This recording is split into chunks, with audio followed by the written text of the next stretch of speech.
Before we actually start building our online commerce store, let's have a look at the back office. This is the back office, so this is where all the changes, all the customization and everything else will happen. On the other side, there is the front office, which is actually our website. Okay, so before I actually go and start exploring this backend, I'll move quickly down all the way to the bottom, and in the right hand corner you'll find this option here. This is called the demo mode. At the moment I'm running a demo mode online store. Basically all of these numbers are actually fake numbers, but I think it's a good idea to have a look and understand what's actually displayed here. So I'll leave it at the demo mode at the moment. Once I've actually started building my online store, I will change this to no, so I'm not going to use the demo mode, and all of these numbers are actually going to be real numbers. Okay, so let's have a look at the top. The page itself has been divided into a couple of different sections. There's the dashboard. On the left hand side there's the activity overview. Moving down we'll find the actual your forecast section, and right at the bottom we'll find the products and sales. Let's move to the top, and let's move all the way to the top. Here we'll find PrestaShop, and currently I'm running version 1.6. We'll find a little card here which will actually give us information of the latest orders. We'll find a little icon here for man, and this is actually indicating the latest registrations. I have the email which is actually giving me the latest messages, and I have something here which is actually giving me some sort of an indication of the experience of my actual online store. Okay, moving a bit more down, we'll come to this menu here.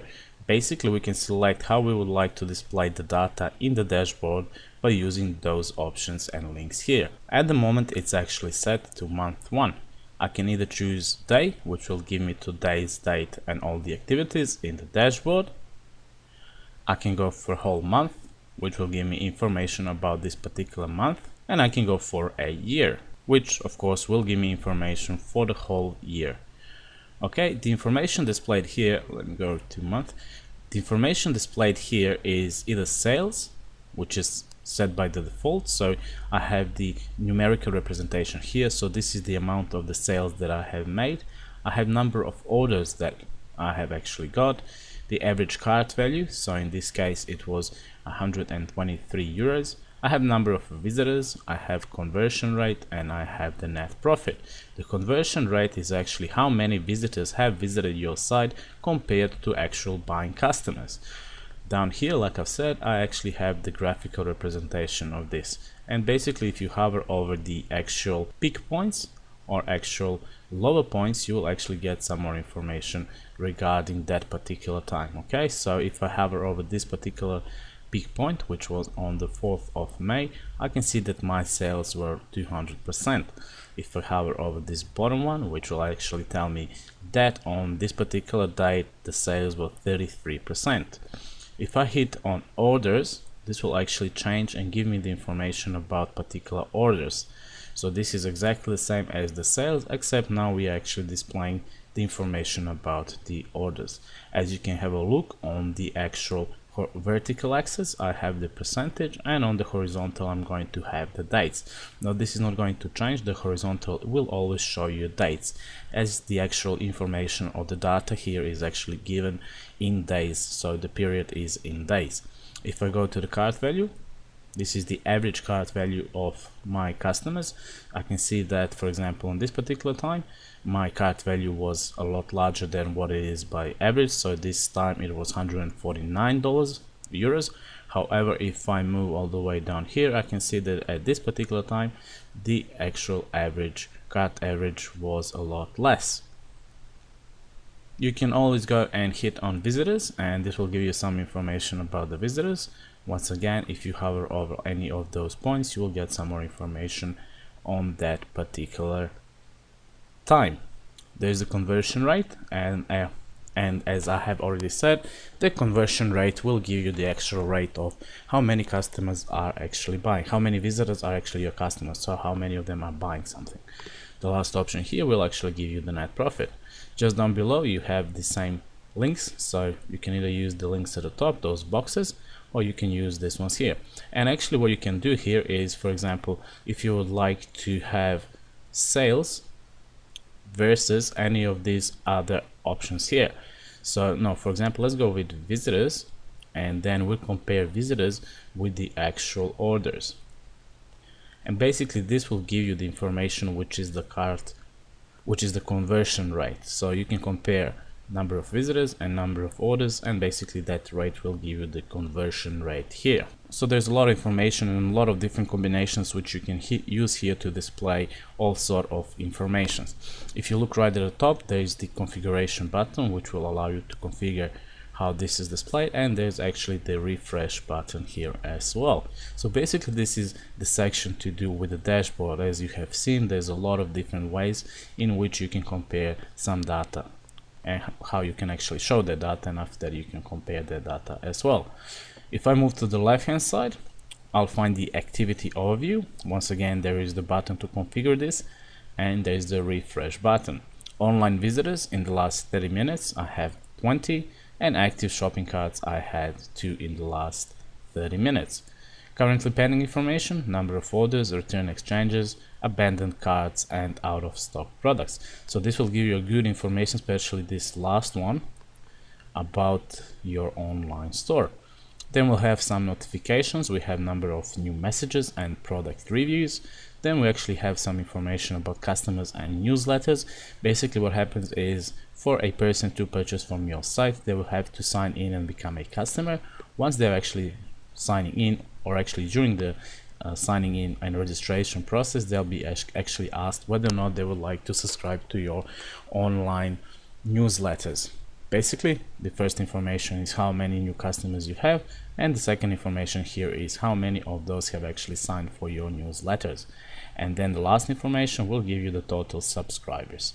Down the bottom, first of all, you'll find some information, so number of visitors, unique visitors, and actually traffic sources. So basically, where are those people coming from? As the default, we have the PrestaShop.com, we have the Google.com, and direct traffic. This little circle here will actually give you a more graphical representation of this information here. So if you hover over, for example, this orange bar here, you will have information about visitors coming from Google.com. Okay, let's move back to just below our dashboard. This is the dashboard. We have already seen that.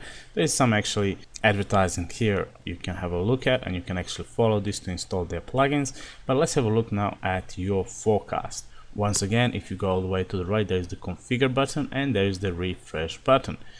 The forecast has been divided into 4 different sections. There's the traffic, conversion, average cart value, and sales. This will give you a bar representation, graphical representation.